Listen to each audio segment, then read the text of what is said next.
We have enormous problems with capacity, and that's why this grant from the Ministry of Justice through the Police and Crime Commissioners is going to be such a good idea, because it's going to help us to go out, identify the people who are affected by homophobic, transphobic crime in Devon and Cornwall, and be useful for them. How are you actually practically going to do that? Give us a snapshot of actually practically where the money is going to be spent. The money is going to be spent on increasing our capacity with our helpline team and support team, and developing a targeted PR campaign which will actually get the message across to people that we are now funded specifically to help people affected by homophobic and transphobic crime. And that's not just in Devon and Cornwall. We are funded in a cross-border initiative by 3 police and crime commissioners. Devon and Cornwall is one, Dorset and Wiltshire.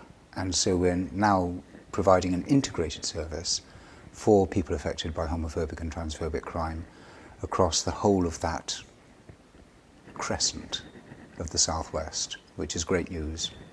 How big a problem is this in the southwest? Is it at about the same levels as it would be in other parts of the country? It's probably about the same level as it is in rural parts of the country.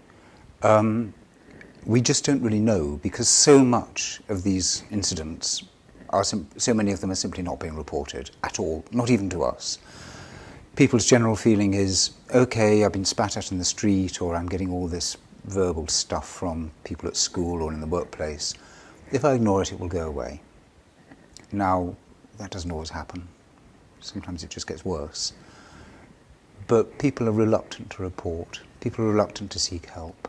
And so we need to encourage people and tell them, yeah, phone our helpline. Too many people are in a critical state when they come to us, and we're very glad to say that we can always, almost always, assist people to become less at risk than they were when they first come. In terms of numbers, nobody really knows. We had 56 helpline calls in the last 12 months from people who are having problems with homophobic, transphobic crime. We know the real numbers are far higher than that in Devon and Cornwall, but we'll just have to see how much further we can boost the figures and how much we can increase people's confidence about coming to us. But we are confidential. That's really important. We may be being funded by the Police and Crime Commissioners, but we are totally confidential, and we keep our records to ourselves, and we do not share people's identities or data at all.